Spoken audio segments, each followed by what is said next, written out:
આજે ભુજમાં family court ખાતે લોક અદાલતનું આયોજન કરવામાં આવેલ હતું। આ લોક અદાલતમાં છૂટાછેડા, ભરણપોષણ અને લગ્ન પુનઃ સ્થાપિત કરવા માટેના દાવાઓ રાખવામાં આવેલ હતા। ફેમિલી કોર્ટ ખાતે યોજાયેલ લોક અદાલતમાં 114 જેટલા ક્રિમિનલ કેસો રાખેલ હતા। 150થી વધુ કેસો સમાધાન માટે રાખેલ છે।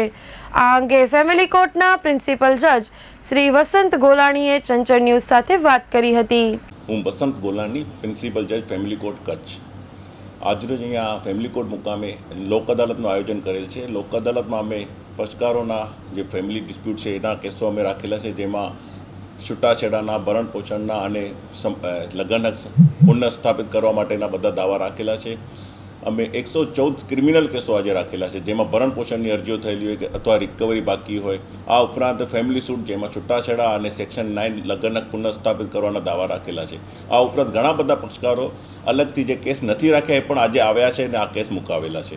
એમાં અત્યાર સુધીમાં લગભગ 55 જેટલા કેસો પૂરા થઈ ગયા છે અને હજુ સમાધાનની વાતચીત ચાલી રહી છે અને મને આશા છે કે હજુ વધારે કેસ થશે અને મોટા 150થી વધારે કેસો અમે સમાધાન માટે રાખેલા છે અને એનાથી 50% જેટલા કેસો પૂરા થયા છે। એ ખરેખર લોક અદાલત માટે એક સારી વસ્તુ કહેવાય। હું બધા પક્ષકારો અને વકીલશ્રીઓનો હું ધન્યવાદ એમાં કહું છું અને હજુ આગળ અમે કામગીરી કરીશું એવું હું આશા રાખું છું। લોક અદાલત એટલે પક્ષકારોને જે ખરેખર જે ડિસ્પ્યુટ હોય છે એમની વચ્ચે ખરેખર ડિસ્પ્યુટ સામાન્ય હોય છે। એ સામાન્ય ડિસ્પ્યુટમાંથી જ્યારે એમની વાતચીત બંધ થાય છે તો ત્યારે સામાન્ય ડિસ્પ્યુટ મોટી થતી જાય દિવસે દિવસે। તો લોક અદાલતમાં એ બંને જણ જ્યારે સાથે બેસે છે તો લોક અદાલતમાં એ લોકો સાથે બેસીને એકબીજાની સાથે વાત કરે છે।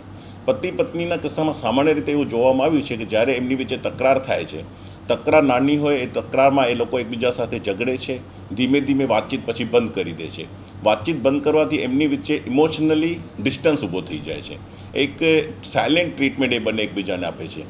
અહીંયા એ બંનેની વાતચીત ફરીથી પુનઃ ચાલુ થાય અને એ બેની જે દલીલો છે એને અમે ચર્ચાના સ્વરૂપમાં બદલીને એની જે ખરેખર સાચી તકરાર છે એનું નિરાકરણ લાવવાનો પ્રયાસ કરીએ છીએ અને જ્યારે આર્ગ્યુમેન્ટ્સ ડિસ્કશનમાં ફેરવાઈ જાય છે ત્યારે એની વચ્ચે સમાધાનની શક્યતા વધે છે અને સમાધાન એટલે ભેગા જ થવું એવું જરૂરી નથી। ઘણી વખત લોકો, વકીલો એવું માને છે સમાધાન એટલે ભેગા થવું, પણ સમાધાનમાં જે છે છૂટા પડવાની વાતચીત કરવી એ પણ એક સમાધાન જ કહેવાય અને પક્ષકારો જ્યારે એકબીજાની સાથે વાત કરે છે અને મીડિયેટરો બધા નીકળી જાય છે અને સામે લોક અદાલતમાં જે મીડિયેટર બેસે કે અહીંયા ચર્ચા થાય છે એમાં જે ખરેખર ડિસ્પ્યુટ જે હોય છે એની જ ચર્ચા થાય છે। તો મીડિયેશનમાં લોક અદાલતમાં જ્યારે કેસ પૂરો થાય છે તો એમાં વિન વિન કેસ પ્રમાણે કેસ પૂરો થાય છે। વિન વિન એટલે બંને જણની જીત કહેવાય છે, કોઈની હાર નથી થતી એમાં। અને લોક અદાલત એ જે છે બહુ સારું કન્સેપ્ટ છે, જેમાં ખરેખર સારું પરિણામ અમે લાવી શકીએ છીએ।